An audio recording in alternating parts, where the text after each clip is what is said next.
कपड़े धोने वाली बहू। शादी के पहले से ही विभा को कपड़े धोने का बड़ा शौक था। कभी नल के नीचे तो कभी तालाब के पास। अरे मेरी नीली वाली लुंगी नहीं दिख रही है। विभा की अम्मा, कहाँ रखी है लुंगी? अरे वो तो विभा ने परसों ही धोकर रखी थी आपकी अलमारी में। देखो वहीं होगी। वो ना मैंने आज धो दी, मुझे लगा कि गंदी हो गई होगी। अरे कैसे गंदी हो गई थी? उसे तो मैंने पहना भी नहीं। हे भगवान, इस लड़की के कपड़े धोने की आदत से परेशान हो गया हूँ मैं। जितना तो घर में राशन नहीं आता, उससे कहीं ज्यादा डिटर्जेंट पाउडर का खर्चा है। इसकी शादी करवा दो, शादी। जाए अपने घर में ही करे काम, फिर चाहे घर के कपड़े धोने हो या पूरे गांव के। हाँ ठीक बोल रही हूँ, देखता हूँ मैं कोई लड़का। वो दिन भी आ जाता है जब विभा को देखने लड़के वाले आ जाते हैं। लड़की मुझे अच्छी लगी। होने वाली सास कहती है, बेटी अगर कुछ पूछना है तो पूछ लो। वैसे तो हमारी लड़की बहुत ही शर्मीली है, जो बोल दो वो मान लेती है, इसे क्या पूछना होगा। अरे कैसी बात कर रही हो माँ, मुझे इन लोगों के घर रहना है, सवाल तो कई है। हाँ हाँ बेटा, पूछ लो ना, क्या पूछना है। आप लोगों के घर कपड़े कौन धोता है? सास का मुंह बन जाता है। देखो, अगर तुम ये कहना चाहती हो कि तुम्हें कपड़े धोने नहीं आते तो सुन लो, कपड़े मैं ही धोती हूँ, लेकिन तुम्हारे आ जाने के बाद मैं रुमाल तक नहीं धोऊंगी। अरे चुप रहना भाग्यवान, बहू बेचारी घर आई नहीं, उसे डराना शुरू कर दिया। वो क्या है ना बिटिया, अभी तक तो ये कल्लू की माँ ही धोती थी, लेकिन अब तुम्हारे पापा तो दहेज में वॉशिंग मशीन देंगे ही। तभी विभा की माँ बोल पड़ती है, सवाल भी पूछा तो क्या। वैसे भाई साहब, मशीन की तो फिर भी कपड़े धोने की कैपेसिटी होती है। मतलब जो बिटिया दे रहे हैं ना विभा, इसे कपड़े धोने का बहुत शौक है। ये आप लोगों के क्या, आस पड़ोस गांव मोहल्ले सबके कपड़े धो दे और उफ तक ना करे। बाहर देखा नहीं आपने कितने कपड़े सूख रहे हैं? सब हमारी बिटिया ने ही तो धोए हैं। बस भी करो ना माँ, शर्म आ रही इतनी तारीफ सुनकर। और तो और, एक दाग निकाल कर दिखाओ तो मान जाओ। हाँ अच्छा, माफ करना बेटा, मैंने गलत समझा। हमें तो रिश्ता बहुत पसंद है। और ऐसे जुड़ जाता है रिश्ता कपड़े धोने का शौक रखने वाली विभा का।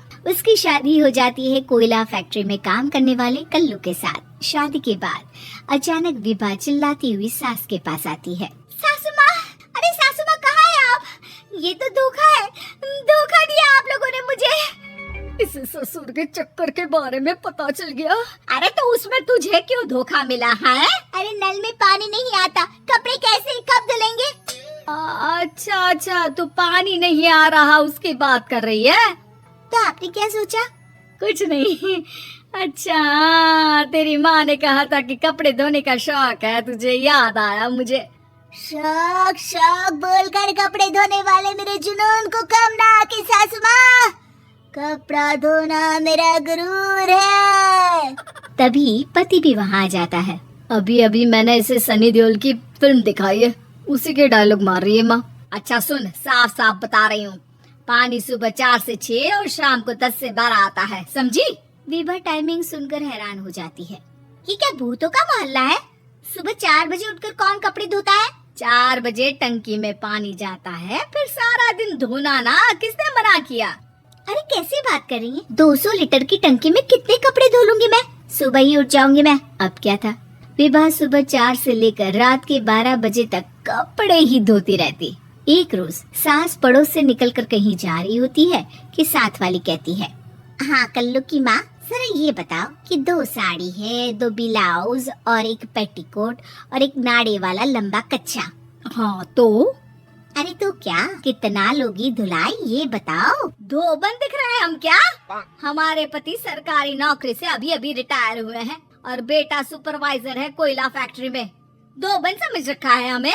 हाय रे कल्लू की अम्मा, माफ कर दो, वो तो मोहल्ले में यही सब बता रहे थे कि तुमने बहू को कपड़ा धुलवाने के काम में लगा दिया है। सास को पड़ोसन की बात सुनकर गुस्सा आ जाता है। वो घर पहुंचती है जहां घर के बाहर ही इतने सारे कपड़े सूख रहे होते हैं जितने कि किसी धोबन के घर पर। अरे ओ कल्लू की दुल्हन, बाहर निकल।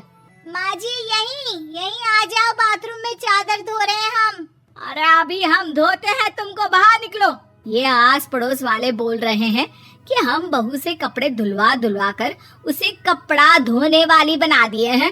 अरे छोड़ो ना माँ जी, किन लोगों की बातों में आती हो। आस पास के लोगों का तो काम ही होता है कि वो किसी तरह सास बहू को लड़ा दे। बहू सारे घर के कपड़े धोती है, ये क्या कम है? बोलिए। सास को भी लग जाता है कि वो बहू का ये सनकीपन नहीं छुड़वा सकती, इससे अच्छा है कि खुद ही चुप हो जाए। एक रोज सास और बहू मंदिर जाते हैं, जहाँ सास की साड़ी वहाँ खड़ी भीख मांगने वाली से मिलती है। माँ जी क्या बात है, आपकी साड़ी उस भिखारन से कितनी मिल रही है ना? हाँ हाँ देखो तो, दोनों की साड़ी मिल रही है। क्या बात है कल्लू की अम्मा, तुम खुद को तो अफसर की बीवी बताती हो और ऐसी सिंपल सी प्लेन साड़ी पहनकर घूमती हो। सिंपल और प्लेन नहीं है ये साड़ी। तो क्या सोने के धागे से फूल बने हैं?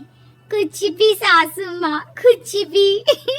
हाँ बने थे इस साड़ी में सोने के धागे से फूल। मेरे पति लेकर आए थे मद्रास से स्पेशली मेरे लिए 10,000 की।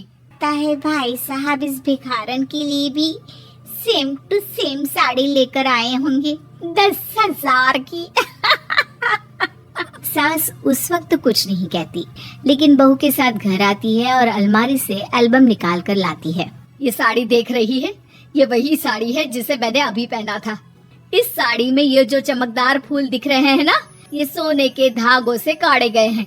लेकिन तू लोकल वॉशिंग मशीन ब्रश से घिस घिस कर सारे फूलों को निकाल कर साड़ी प्लेन कर दी। मुझे माफ कर दीजिए सासू माँ। और तो और, जब मैंने तुझे तेरी गलती के लिए कुछ नहीं कहा, लेकिन तूने तो सबके सामने मेरा मजाक ही बना दिया। क्यों? बहू को समझ में आ जाता है कि अब से उसका कपड़े धोना बंद।